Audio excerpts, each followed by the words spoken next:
Now, to the list of ministers who I think should have the whip removed, to the list of Conservative ministers who should have the Conservative whip removed by Rishi Sunak, if not on a permanent basis, and certainly on a temporary basis, simply to make the point that he is in charge and that there is transparency and integrity being renewed like a river running through the stables, to cut a sort of Boris Johnson image, Rishi Sunak pretending to be Hercules, diverting the river, cleaning all the filth from the Conservative Party.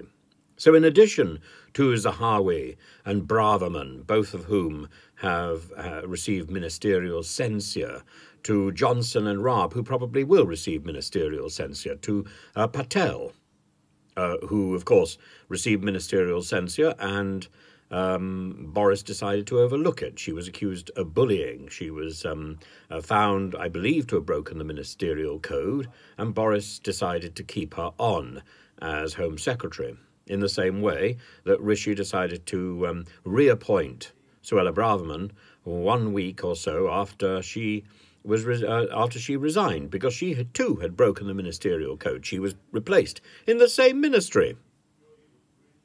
Now, the person who should join this list is Nadine Dorries. Nadine Dorries, who John Nicholson, the MP, the SNP MP, said a couple of weeks ago would have faced the Privileges Committee and probably faced ministerial censure herself, but she resigned in pique at the resignation of her buddy Boris, whom she interviews tonight or tomorrow on Talk TV. Back to the interview in a second. But Nadine Dorries lied about somebody who was not in a position to defend herself, somebody with whom she shared time on a reality TV show called Tower Block of London. Now, there may be some explanation, there may be some misunderstanding, but the impression given to the committee was that she lied. And then she compounded this with further extraordinary lies and claims. Should I put the word allegedly all over that? Yes, I suppose I should. But the fact remains, Nicholson was very clear. If she had stayed in post, she would have faced censure. And the committee itself was not pleased with the ambiguous, let's call it ambiguous rather than lies, with the ambiguous stories that Nadine Dorries told at the end of a committee hearing. When she was no longer being asked questions, she simply volunteered this rubbish about the fact that the Tower Block of London was filled with actors and not real people, and that the person with whom she implied, with whom she shared digs, that her 2 young children were actually at drama school, or were actors themselves. It's simply not true. She then went on and said that actually she was talking about some homeless person. Just incomprehensible. And it took her weeks and weeks and weeks before she even provided that incomprehensible clarification. So Nadine Dorries, when testifying to a committee of which she was the nominal head, the minister, told stories which were incomprehensible, which were unfathomable, which were apparently false. And the committee was not pleased.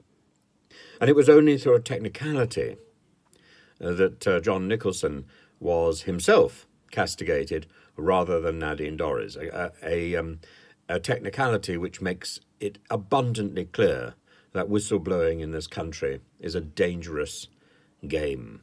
A dangerous game because of the bullies and the elite that has power and that will do anything it can to retain it. It is a shocking indictment on our political and public life. And now back to La Dorries and her television opportunities, because of course she's already cut and run. I wonder whether or not she does anything about her constituency at all. I hope she does. Constituency members should be properly represented. Now, she apparently is going to be presenting a programme on Talk TV. I still haven't quite worked out what Talk TV is. Of course, it is a sort of a misnomer, a television that talks only, what I would probably call a wireless or a radio, but I suppose we should be grateful that the proffered photo of La Doris is the only video record that will survive the ordeal. And Nadine, of course, we know, tried to do this before and had difficulty with, I think, Emily Sheffield, when she was trying to read the auto cue, and she actually forgot the name of the person she was supposed to be interviewing. Now, she has had a significant TV makeover. I was going to say she looks a bit like Steph McGovern, but actually she certainly reminds me of Steph's packed lunch. And I do check the photo. It's extraordinary. Oh, goodness, anyway. And she broke the rules. And she broke the rules and failed to get permission from the Advisory Committee on Business Appointments.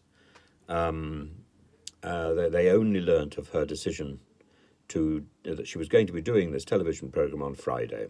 So not only was she fingered with a black mark because of these extraordinary stories that she told about Tower Block of London, but she also didn't run her business plans past Lord Pickles, past the advisory committee, before agreeing to do the job.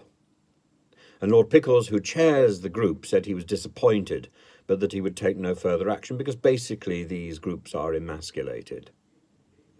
He said that the rules were out of date. Of course they are. And for La Doris herself, she's now gone on record saying that she has never been afraid to speak her mind, which I suppose is a relief. So it's not likely to be a very long programme. That gives more room for Jacob Rees-Mogg on GB News, or Piers Morgan, who I think is also on Talk TV. And I'm sure there'll be many more politicians jumping ship from the failing Conservative Party and grabbing whatever airtime they possibly can, the oxygen of publicity on Talk TV, GB TV, and whatever other organs of satisfaction they can find.